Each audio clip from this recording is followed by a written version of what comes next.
미중 분쟁에서 가장 첨예하게 맞붙은 곳은 역시 반도체를 비롯한 IT 부분입니다. 미국의 새로운 정부가 들어오면 중국의 반도체 그리고 화웨이 제재가 어떻게 될지 알아보는 시간을 갖도록 하고요. 역시 컨택트 관련한 주식들로서 최근에 시장의 흐름이 많이 바뀌고 있기 때문에 컨택트 관련한 주식들도 알아보는 시간을 갖도록 하겠습니다. 이재준 전 가온투자자문 대표 나오셨습니다. 예, 안녕하십니까? 예, 안녕하세요. 예. 자, 먼저 이 질문서부터 한번 좀 드리도록 하겠습니다. 화이자가 백신 개발을 성공 90% 효능을 얻었다 이런 얘기를 한 다음서부터 시장이 지금 굉장히 다른 형태로서 지금 바뀌고 있습니다. 시장 영향에 대해서는 어떻게 지금 보고 계십니까? 네, 일단 화이자의 백신 치료제에 대한 영향은 과거에 이제 피해를 많이 받은 업종들, 예. 흔히 말해서 컨택트 업종들에 대한 부분들이 매수세가 강하게 유입이 되는 부분들이 나타나고 있습니다. 현재 고객 예탁금이나 이런 자금 자체는 크게 변동이 없는 상태에서 이제 순환매에 대한 부분들이 발생을 하고 있다라고 예. 보시면 될 것 같고요. 전일 미국 증시 같은 경우에도 밸류에이션에 대한 부담이 이제 컸던 이 대형 기술주들에 대한 부분들이 차익 매물이 확대되는 부분들이 나오고 있고, 그래서 2%대까지 하락을 하다 반발 매수세가 유입이 되었습니다. 예. 그리고 이제 전일 급등했던 업종을 봤었을 때는 항공업종에 대한 부분들이 이틀 연속 예. 시세가 나오고 있고, 레저 업종 같은 경우에 소폭 하락을 하고 있고요. 카지노 관련 업종들도 대부분 좀 컨택트 관련해서 좀 강세를 나타내고 있다라고 보고 있습니다. 결국은 지금 시장에서 원했던 부분들은 이 백신에 대한 효능에 대한 부분들을 앞으로도 좀 계속 지켜봐야 될 부분들이 있지만, 이제 일단 시장에서 충분한 유동성 정책을 통해 가지고 현재 밸류에이션적인 부분과 실적의 턴어라운드가 강한 업종으로 현재 매기가 지금 몰리고 있다라고 좀 말씀을 드리도록 하겠습니다. 예. 그러니까 기존에 아무튼 우리가 익숙해 있던 언택트 주식들이 현재까지는 아무튼 좀 약해지고 있다. 네. 이렇게 이제 그 말씀을 하셨고요. 자, 지난주에 나오셔가지고 항공주, 지지난주였던가요? 항공주 말씀하셨습니다. 그때 저희의 댓글 반응 중에 굉장히 많은 반응이 뭐였냐면 참 뜬금없다. 왜 이때에 항공주를 얘기하지? 이런 얘기를 댓글이 있었는데 네. 지금 보면 아주 절묘한 수였다라는 생각이 네. 많이 듭니다. 어제 미국 시장을 보더라도 말씀하셨던 것처럼 어제 그제 보더라도 보잉이나 이런 데가 뭐 하루에 6%씩 막 상승을 하고 하니까 굉장히 크게 지금 상승을 하고 있는 그런 상태에 있거든요. 우리나라 시장도 역시 마찬가지로 보면 항공주들이 이제 계속해서 지금 관심을 모으고 있고 이런 상태인데, 자, 항공주의 이 주가 흐름, 그다음에 앞으로 전망에 대해서는 어떻게 지금 보고 계십니까? 네. 제가 투자 전략을 처음 잡았었을 때 인사이트 차원에서는 기곡 효과와 기저 효과에 대한 부분으로 좀 삼았습니다. 예.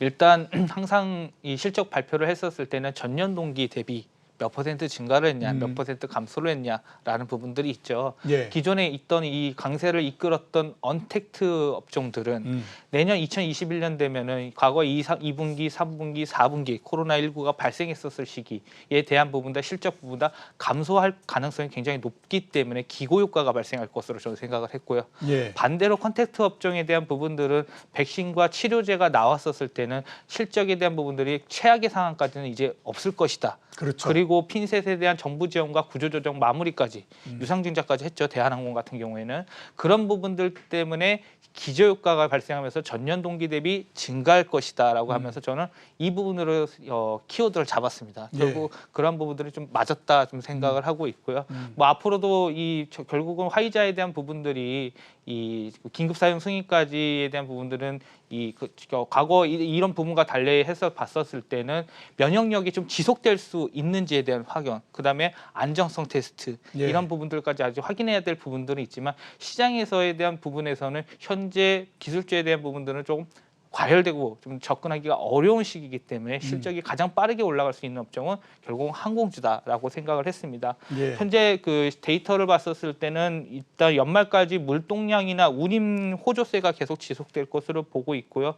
화물 운임 같은 경우에 극소수사에서만 현재 항공사에서 현재 운영을 하고 있습니다. 예. 그렇기 때문에 이제 백신이 나오게 되면 백신에 대한 또 화물을 해야 되거든요.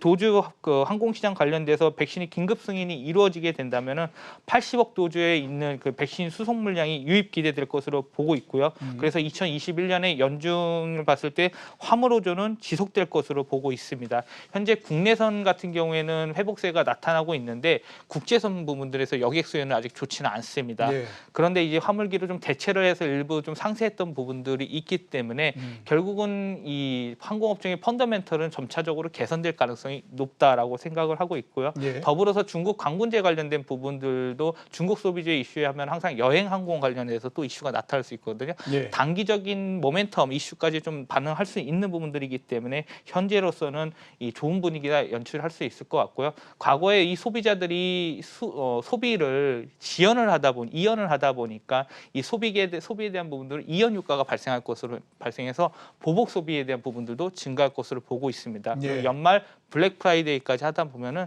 전반적으로 봤었을 때는 소비재 관련된 부분과 이 항공 산업 쪽 관련된 관광 전반적으로 모든 분위기가 좋을 것으로 보고 있고요.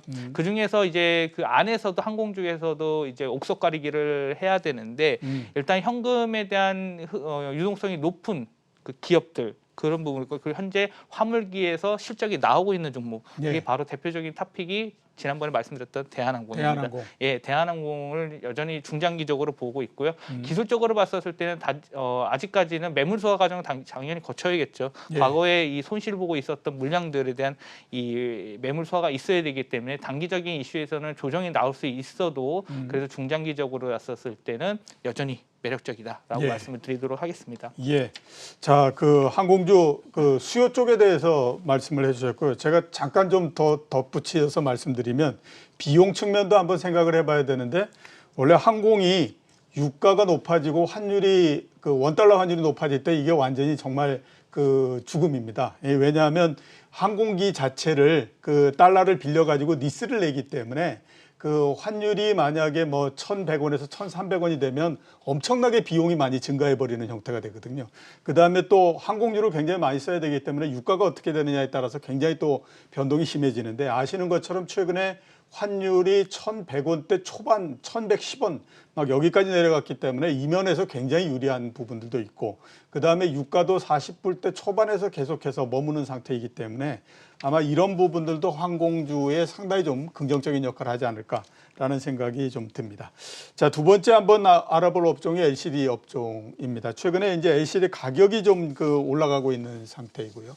그렇게 되다 보니까 이제 디스플레이 주식들도 좀 괜찮아질 거고 흐름도 괜찮을 거다. 이런 이제 그 기대가 상당히 많이 있는 상태거든요. 네. 거기에 대해서는 지금 어떻게 지금 보십니까? 네, 제가 출연을 하면서 디스플레이 업종에 대한 부분들도 계속 좀 좋은 시야로 그렇죠. 좀 말씀을 그러셨습니다. 드렸습니다. 일단 TV 패널 가격을 좀 살펴봤을 때 10월에 하반월 대비했었을 때 11월 상반월 가격이 상승을 했습니다. 예. 75인치 같은 경우 1.5% 상승했고요. 65인치 2.3%, 55인치 3%, 43인치 2.7%, 32인치 3.6% TV가 상승을 패널 가격이 상승을 했고요. 아무래도 코로나19로 인해서 TV에 대한 수요가 증가를 했다라는 부분 예. 측면에서 올라가는 부분이고요. 그리고 이 세트 판매량 같은 경우에도 삼성전자 호조로 인해서 증가세를 보고 있습니다. 9월까지 봤었을 때 삼성전자가 현재 520만 대를 이 세트 판매를 했는데 예. 전년 동기 대비했을 때 15% 증가를 했고요. LG전자 같은 경우에는 270만 대를 판매를 했습니다. 그래서 전월 대비했을 때 14% 증가를 했습니다. 그리고 글로벌 TV 패널 출하량을 살펴봤었을 때는 현재 2,460만 대로 전년 동기 대비 2% 증가를 했는데 특히 OLED 쪽 TV에서 패널 출하량이 600만 대로 해가지고 71% 증가를 했습니다. 그 말인즉슨 프리미엄급 하이엔드급에 대한 수요가 좀 증가를 했다라는 측면으로 보시면 될 것 같고요. IT 기기 패널 같은 출하 벌었을 때 모니터 쪽에서는 1,530만 대에서 전년 동기 대비했을 때 22% 증가를 했고요. 예. 노트북은 2,160만 대로 전년 동기 대비했을 때 21% 증가, 태블릿은 2,370만 대로 전년 동기 3% 감소를 했습니다. IT 기기 전반적으로 봤었을 때도 현재 출하량이 증가를 했다는 거고요. 앞으로도 또 좋은 부분들은 또 뭐냐, 연말 블랙 프라이데이를 앞두고 세트 메이커에서 현재 재고 축적 수요를 현재 증가를 하고 있습니다. 그런 부분들이 패널 가격 상승세를 좀 끌고 가는 부분들이 있고 그리고 모니터나 노트북 같은 경우에 전 인치대가 현재 LCD 패널 가격 상승세가 지속이 되고 있습니다. 그리고 TV나 IT 수요 관련해서 한국 패널 메이커 LCD 업체들이 원래는 올해 많이 축소를 하려고 했어요. 다운사이징을 하려고 했는데 이연을 했습니다. 코로나19로 인해서 2021년에 연장 운영할 것으로 보고 있기 때문에 LCD 가격 자체가 크게 떨어지지 않을 것으로 보고 있습니다. 다만 우려하는 부분은 중국이겠죠. 중국에서 LCD 캐파에 대한 증가로 인해서 LCD 상반기 패널 가격 하락은 있을 수 있습니다. 다만 그래도 올해 연말까지는 현재 실적 모멘텀이 부각될 것으로 보고 있고요. 그리고 나서 실적 발표 시점에는 오히려 비중을 줄이고 그다음에 1분기가 끝나고 나서 2분기 때부터 다시 한번 접근하는 투자 전략을 삼으시면 좋을 것 같습니다. 예, 내년 2분기를 보고 2분기서부터 아무튼 접근하는 것이 좀 유효한 전략일 것 같다. 이렇게 이제 말씀을 해주셨고요.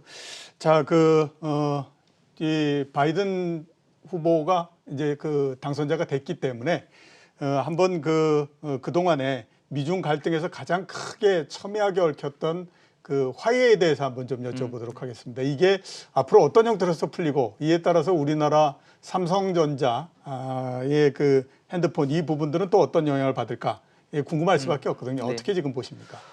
일단 바이든 공약을 봤을 때는 동맹에 대한 신뢰 구축 그리고 중국 경제에 대한 부분 방향성은 잡혔습니다. 예. 방향성은 잡혔는데 아직까지 구체적인 내용은 없는 상태입니다. 그래서 우선은 코로나 이슈가 있고 현재 미국에서는 그리고 분열이 있기 때문에 미국 국민 내 대통합이 먼저이거든요. 그렇죠. 이 부분을 급한 불부터 해결을 한 후에 그다음에 통상 이슈 관련된 부분들은 후속단에서 나올 것으로 보고 있고요.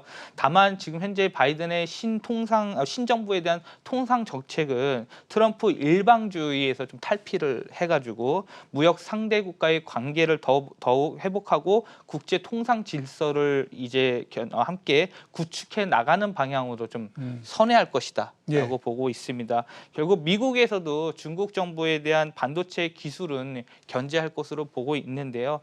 바이든 정부에서도 기존 반도체 활용 분야가 지금 자율주행이라든지 인공지능이라든지 이 활용 분야가 늘어나면서 IT 주도권을 갖고 싶어 할 것입니다. 그렇기 그렇죠. 때문에 미국 입장에서는 화해에 대한 성장은 부담스러울 것으로 보고 있거든요.